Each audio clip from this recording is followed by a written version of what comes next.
What's up, guys? Alex here, ajnashville.com. Luis, I know you love that intro. I'm here, guys. Hope you're having a good day. Every single video, he's like, they all start the same. You guys all sound alike. But Luis and I got to talking about something here prior to the podcast actually firing up, and we were just like, screw it. You know, this is something that we've been through. Both of us have been through very similar things, but it's something that's we know that some of the listeners have been through as well and could be experiencing right at this point. So, you know, that's talking about being down at the bottom and you know, once you're down there, finding a way back up and finding a way to really start giving a shit about things anymore. Yeah. I mean, because ultimately you get to a point where nothing else really matters, you know. And we were discussing this. Obviously, it stemmed off some other conversations, but there's so many similarities between Luis and I as far as some of the things that we were talking about where we've been down.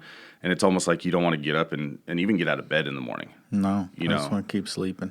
Keep sleeping, or even with the opportunity that presents itself, you may have someone that says, hey, come do this. And it could be something that could improve your life. But ultimately, you don't have the willpower to get up and do it, you know, when you're at the bottom. Right. And it's hard when you're at the bottom to look up and see any type of sunlight. You know, you always have people that are like, the grass is greener, or there's light at the end of the tunnel, or things will get better. But once you're battered and beaten and down, it's very hard to see that things would get better. Right. You know? Yeah, you get that negative mindset. Right. I mean, there was a point in my life where I could never imagine myself being where I am today. And where I am today is nowhere near where I would eventually like to be. But back in those days, this wasn't even where I eventually wanted to be, you know. And I think that holds true for a lot of us, that when we've hit rock bottom, it's like, you know what? Screw it. I don't give a fuck anymore. Just drive it deeper, you know. Don't say that's what she said or anything. Yeah. But you're just, at that point, you feel hopeless. You feel helpless, you know. Support's there sometimes, not for everybody. I mean, there's times that people just stop coming around. There's always support there, but sometimes you got to reach out and ask for it. Yeah. And sometimes it's just a matter of somebody asking the right question. You know, I don't know about you. I know how I am. I'm very prideful with things. And so if something's going wrong, I mean, the world could be spinning out of control and hey, how you doing? Oh, I'm fine. What's up? You know? No, I'm the same way. I will not let you into my zone because I'm trying to figure things out. Right. And as an individual, at least myself, and I'm sure you're like this too, you're going to find a way, but it's going to be a way that's typically found on your time. You know, if you're at the bottom, it's like, all right, you know what, I need to eventually regather and get back on top of things and figure out a way to hustle yourself out of a situation. You know, if it's a money problem or something like that, there's a way, but the will has to be there. And I know myself that there's been situations where I'm like, you know what, I don't even feel like doing this. Not because I don't want to, but because I don't want to. Like physically, like my body doesn't want to, my mind may want to, but you're in such a dark hole at that point that it's like, screw it. You know, I'm going to lay here and eat Cheetos and watch Netflix. Eat Cheetos, watch Netflix on my mom's couch. Right. You know how many years it's been since I've been on my mom's couch? No, but it's crazy that, you know, I look at the events that have unfolded in my life and where it could have ended me up to and where I could have been or not have been. I mean, at this point, you know, being alive is an accomplishment based on some of the things that I've been through. And, you know, I look back and I think to myself, I'm like, you know what? It was a lot of people that helped me and my mindset that got me out of that hole. You know, it wasn't somebody coaching me up and saying, hey, man, things are going to get better, because that didn't matter at that point. It was just finding some purpose, even if it was small purpose. You know, we talked about this a long time ago, that maybe that initial small purpose is getting out of bed. And then getting out of bed is going to work or doing something like that. Like the depression becomes real when things start spiraling downwards. When I broke both my legs, you know, that was one of those things. Like I didn't have any money, that I wasn't sitting on a couple months worth of savings. I mean, we talked about this earlier. I made $10,000. I spent $11,000. You know. Oh yeah. And I didn't have credit to tap into. And fortunately for me in that particular situation, friends started coming out of the woodwork. You know, people within the motorcycle community. Oh, definitely. They started to identify that, hey, Alex is shacked up. You know, we're going to go get him out of the house. He's been in a wheelchair, you know, for months now. Even when I had my wreck, they at a certain point, Vanderbilt Hospital was like, no more visitors. Like, this is the max amount of people. We filled up the waiting room for people waiting to come see me. But there was so much depression that hit after that fact. The mobility that was lost, I didn't have any money. I was on the verge of losing my apartment. I didn't have a vehicle. And that wasn't that long ago. You didn't have a car? I didn't have anything. I had a motorcycle? I had to get rid of the car because I needed money to make it. Bear in mind, I was in the hospital for over a month. So once I broke my legs, I went to Stallworth, which is a rehabilitation place where they kind of teach you how to navigate around and everything, because they honestly didn't expect me to walk for a year. Mm-hmm. And so they're teaching you how to get in and out of the wheelchair. And luckily I had friends like my buddy Sammy and Mike and Aaron and people like that would come by and come up to Stallworth. And the nurses, they kind of liked me, so they let me sneak out, and I'd have those times where things were better. But then you get back into, all right, here I am again, and I'm in my hospital bed, and my roommate at that point in time, his mindset was no better than mine. He was in a halo, so you're sitting there and you're just like, this sucks. And then you get out, and it sucked even worse, because now you're idle time 24 hours a day at the house, not doing anything, and honestly, some of it's feeling sorry for yourself. When you're crawling across the floor because your wheelchair can't fit in the bathroom, and you crawl across the floor and have to pull yourself up to get on the toilet, you're sitting there and you're like, fuck, poor me. Or when you're climbing into the bathtub and you can't put any pressure on your legs. I mean, at that point, like, everything was still very well broken, So a lot of it's feeling sorry for yourself, but, I was able to fortunately at some point say, you know what, things would get better. And they did. I mean, like I said, that was 5 short years ago, literally having to sell everything I had, getting evicted from my apartment, all that stuff, And at that point in time, I couldn't forecast and look forward and say, hey, things will get better. Right. And I just thought about it. I thought about the same thing the other day. I'm still paying on one of my hospital bills that I got from when I was in the hospital. Are you? Every month, like clockwork. This bill comes in, I pay it. And I was like, man, I need to call and see how much I owe to these people, because it's got to be getting close now. And then I looked and I'm like, probably not. Because the hospital bills, dude, were over like $300,000 for everything, for the amount of stay and the ambulance ride and everything else. Like, they just stacked up. And then, have you ever been to New York?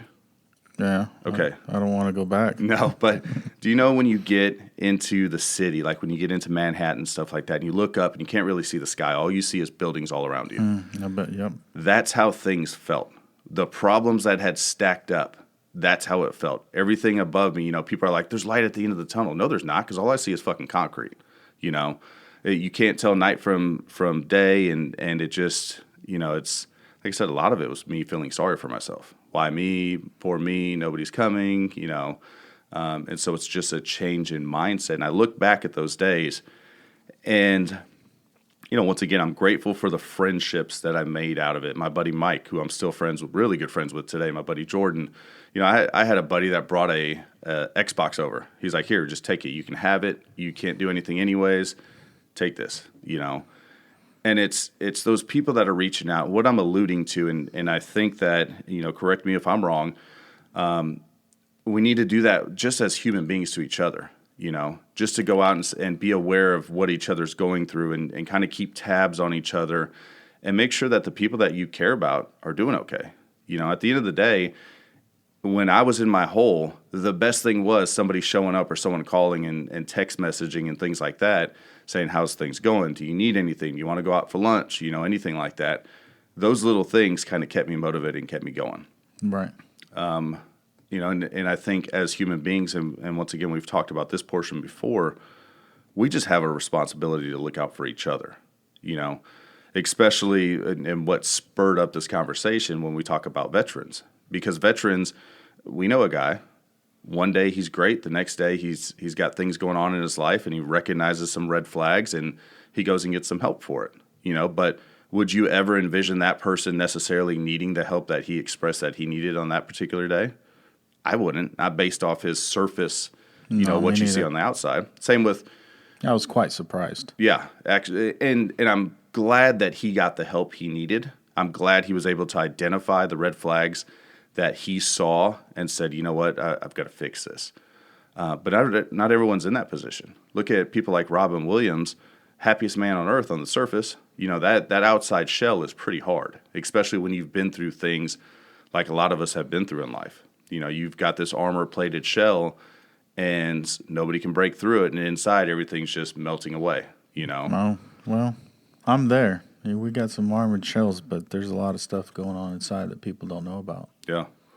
Well, and that's the thing, you know, recognizing those patterns and those triggers and being able to, the big thing is finding someone you can confide in. You know, when you're looking around, you're like, I really don't want to burden anybody, or I don't want to talk to anybody. You know, at the end of the day, if your decision is to do something drastic, people are going to miss you, you know. And I look at the decisions I was going to make at that point in my life, and I'm grateful that I didn't. But I look at my children, I look at my life now, my girlfriend, I look at all those different pieces, and I think, you know what? One bad move back then, this wouldn't exist. Mm-hmm. You know, our friendship wouldn't exist. Mm-mm. Podcast room wouldn't exist. I mean, you know, you take all these little micro things, and in an earlier podcast, we talked about things that we're blessed and grateful for. None of those things would exist. You know, not to mention the pain and the heartache and everything else that you leave behind, and the why. You know, the downside with people like us is that armored shell is built up so well that you would never leave a clue as to why. And then so people start questioning their last conversation with you, or whatever the case may be. So, you know, I guess that what this boils down to, or what I'm alluding to at least today, is, you know, be able to identify some of those red flags, deal with some of those issues, and realize, you know, everyone's going to tell you there's light at the end of the tunnel, but at least be the person that's there to reach out and help guide people through those darker times. You know, I would say be more compassionate. Oh, yeah, absolutely. Well, and that's the thing. Nowadays, people are fucking brutal to each other. Bad. Like, you get on Facebook and social media platforms, you know, you get on all these other things, and Shannon, she was telling me about some of her clients that come into her that wish their parents would have taken their cell phone away from them at night, because all they did was spend time going through all these social media sites and everything else,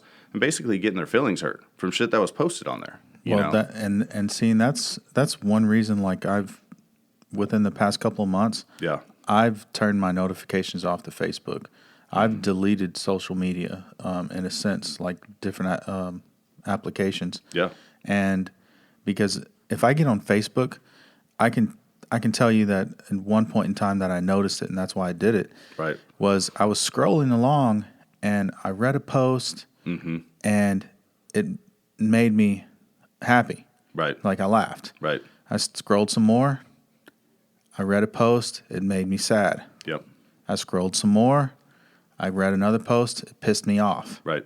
And I was like, wait, what the hell's going on here? Yeah. Like, fucking excuse my language, but Facebook is messing with my emotions here. It is. And I don't need to go from being elevated and happy right. to being sad and then being pissed off right before I go to sleep. Yeah. Or right before I come to work.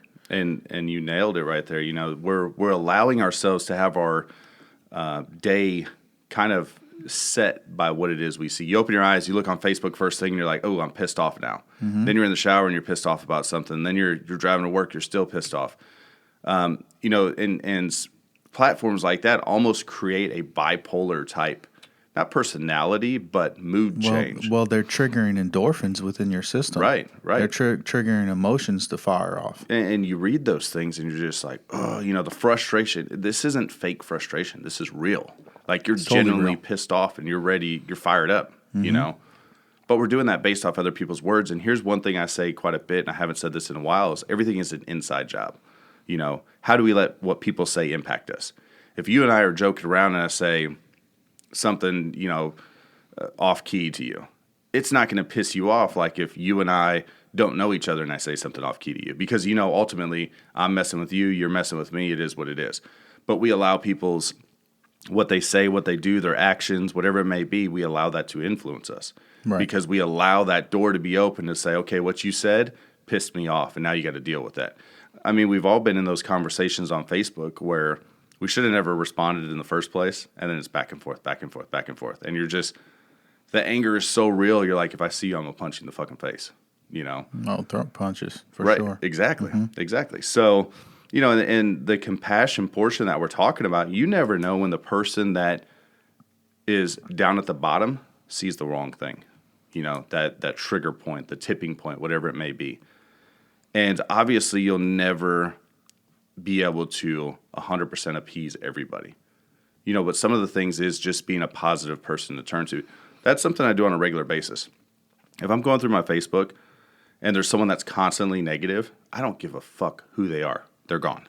It could be my brother, here. And I'm like, peace out, bro. See, I don't do the whole deletion thing because I'm all just about block 'em. I'm all about keeping your enemies closer. So just block them out of your newsfeed so you don't have to read them. I'll unfollow you and I'll take a break. I know the settings on how to not see you anymore. It's funny. I had a guy. I was at corporate. I think it was for the boot and shoot, and a guy reached out to me. He's like, "Bro, you deleted me." I was like, "Did I? I don't know." Because I delete so many people. It's like, "Oh, I deleted you? My bad. You probably hadn't interacted in a while." I deleted somebody this morning because of his post. Yeah, I mean, and you want to know what it was about?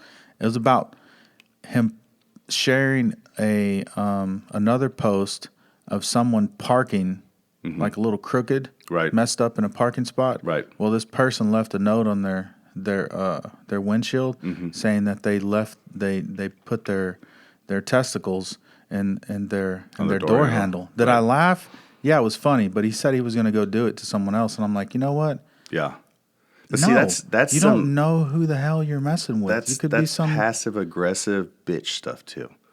Like when you think about it, I left you a note and I put my balls on your door handle because you parked crooked. Right. Like I'm so mad at you. Exactly. Like, get the hell out of here. Go find a safe space. Jesus Christ. I see people park crooked all the time, and I've seen it more so here in Tennessee than I did in Texas. So let me give you a prime example of that. When my eyes are pretty fucked up. Yeah. There's a good chance that I'm not going to park dead straight every time. I mean, you've seen it before. It's not like I'm intentionally parking wrong. Just with my depth perception, sometimes I don't park the straightest, Yeah. I'll try to fix it, but sometimes I don't even realize it till we're walking away from the vehicle. It could be a situation like that, and somebody's going to go out and do a dickhead move because of it and come out and put your balls on my door handle. I'll probably sit there and wait for you. Note in your handwriting? Right, Come on, but I'll probably sit there and wait for you to come back out, I mean, that's just and like you said, you never know who that person is. It could be a 90-year-old lady that's in a wheelchair that had to park crooked to get her wheelchair out because some dickhead parked in a handicapped spot. It could be somebody whose eyes are messed up. I mean, you never know the situation. And it could be somebody that just double parks because they just fucking want to. Right. And, that's one of the things. Like, I used to double park, but I used to do it way out at the end of the parking lot, because I didn't want to get my stuff dinged up. And you'd always come out, and there's some turd parked right next to you. And you're like, seriously, dude? But at the end of the day, why, once again... Well, I want to park my nice car next to your nice car. Right. But once again, we talk about the inside job. What does that person, how they park, what does that have to do with me? Nothing. Just find a different parking spot. Just because you have a personal preference of how you want things to work. Right. You don't always get things the way you want it. And I'm guilty of that same frustration. I'm guilty of saying things and making comments. We all are. I mean, I'm by no means on this podcast saying I never do stuff like that, because I do. I'm a human being. I've done stuff like that. Chances are before the end of the year I'll do something like that again. Not go set my balls on someone's door handle, but make a remark about how someone parked. I used to park double parked in my Dodge Dually. I mean, it's a big old truck. That baby got a wide butt. Right. I mean, so yeah, I parked double because it's wide. Bigger. Yeah, it's wide. Yeah, that's what you got to do sometimes when it's bigger. But at the end of the day, it's not going to change your life. Like, think about the frustration that people carry with them to get out, put their balls on the door handle, write a note about it, stick it. Like, think about how miserable that person has to be for that day. Like, they just did something that in their mind it's I got them good. What if they don't give a shit? What if they don't care? They're like, okay, whatever. You put your balls on my door handle. There's been worse things on my door handle. You just have to think of the type of misery someone goes through in order to be like that, and in order to pass that misery on to somebody else.